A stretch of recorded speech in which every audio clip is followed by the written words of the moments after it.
Assalamualaikum warahmatullahi wabarakatuh. Alhamdulillah hari ini bisa bertemu lagi dengan Kak Isan. Tentunya dalam pembelajaran tema 3 yaitu tentang makanan sehat. Nah, kali ini kita akan belajar tentang tema 3 tema 1 yaitu bagaimana tubuh mengolah makanan. Nah, apakah kalian sudah siap tadi berdasarkan videonya si sapi dia bisa mengunyah kembali makanannya? Nah, sebelum kita mempelajari bagaimana tubuh mengolah makanan, kita akan sampaikan dulu nih tujuan pembelajaran kita kali ini.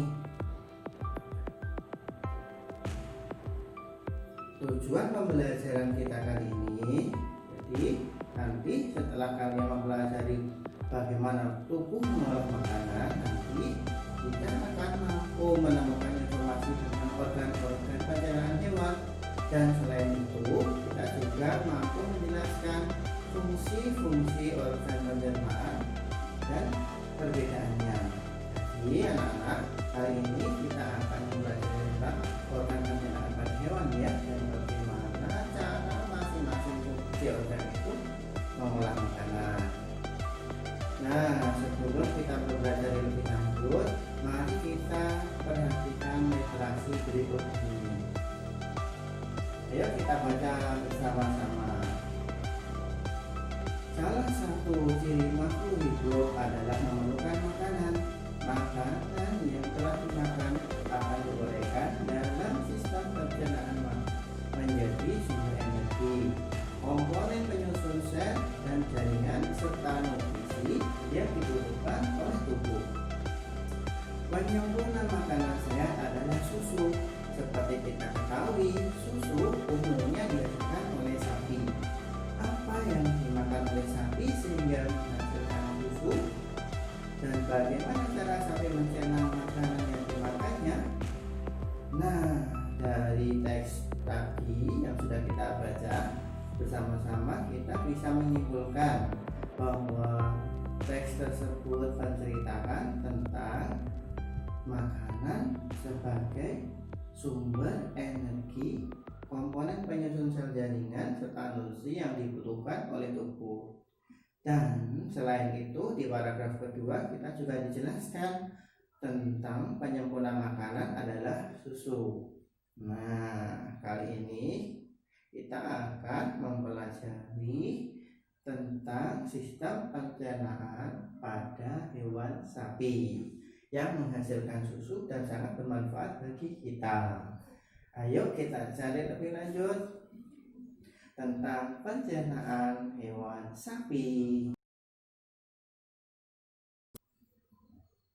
Nah, sistem pencernaan pada hewan ruminansia. Jadi perlu kita akui bahwa sapi adalah jenis hewan ruminansia.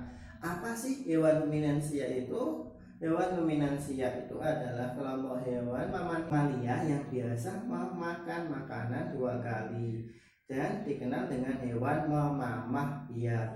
Contoh hewan ruminansia: sapi, kerbau, rusa, domba, kambing, kijang.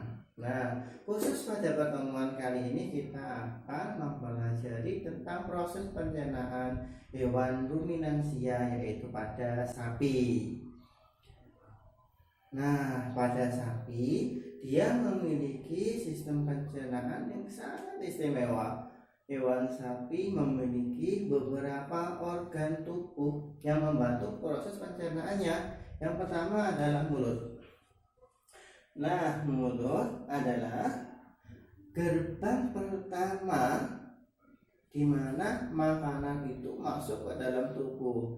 Jadi kita bisa mengatakan makanan itu masuk melalui mulut.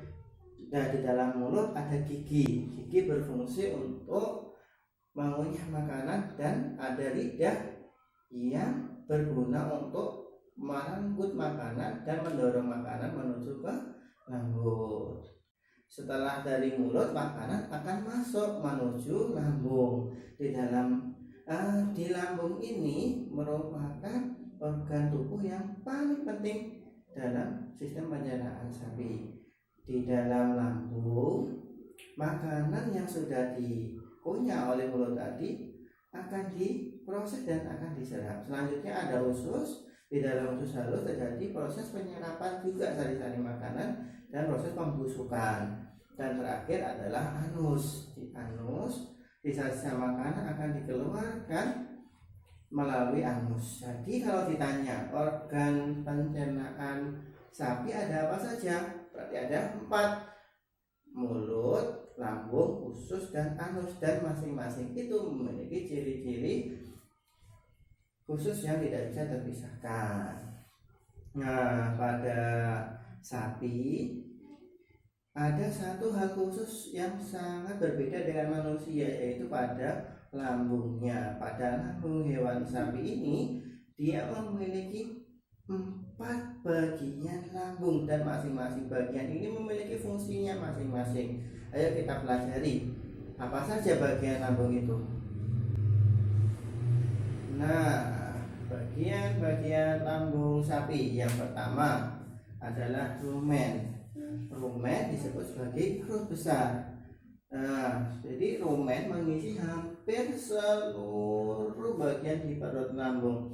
Di dalam rumen, makanan yang telah dikunyah oleh mulut akan kembali dihaluskan, dicerna oleh gerakan meremas yang dilakukan oleh dinding rumen. Nah, pada saat sapi beristirahat, makanan kemudian akan dikembalikan ke mulut. Nah, setelah dikunyah untuk kedua kalinya, baru kemudian makanan masuk ke bagian lambung yang kedua. Kalau kita pernah mengamati sapi tadi, dia ketika istirahat tidak ada makanan, dia itu tetap mengunyah. Nah, sebenarnya sapi itu sedang mengunyah kembali makanannya. Dia memakan kembali makanan yang ada dari rumen itu. Setelah masuk ke rumen, dia masuk ke bagian yang kedua, yaitu retikulum atau perut jala. Di dalam retikulum ini, makanan mengalami proses fermentasi oleh bakteri anaerob dan protozoa. Di dalam situ terjadi absorpsi dan penyaringan benda-benda asing yang ikut bersama makanan, sehingga dia tidak masuk ke dalam bagian lambung yang selanjutnya, yaitu yang ketiga. Apa itu? Yaitu omasum. Nah, di omasum ini dia lebih kecil bagiannya. Nah, ini yang warna merah ini. Nah, pada omasum makanan dicerna oleh bantuan enzim pencernaan. Setelah masuk di omasum, makanan akan dilanjutkan ke abomasum. Nah, di abomasum ini bentuknya hampir menyerupai usus ya. Nah, di sini makanan dicerna lagi oleh enzim pencernaan pepsin yang dihasilkan oleh dinding abomasum. Jadi sangat menarik ya. Jadi di dalam satu lambung itu ada bagian-bagiannya masing-masing. Apa saja tadi? Perut besar, perut jala, perut kitab, dan perut masak. Kita harus tahu ya, masing-masing bagian ini dia memiliki peran dan fungsinya masing-masing. Jadi kita masih ingat tadi jadi dari mana saja? Dari mulut, lambung, usus, dan anus. Nah, kita paham kan? Dari sini selanjutnya untuk mengetes pemahaman kalian, coba ini kita selesaikan yang ini. Di sini ada sebuah bagan proses pencernaan makanan pada hewan ruminansia atau sapi. Yuk, yang pertama apa itu yang pertama?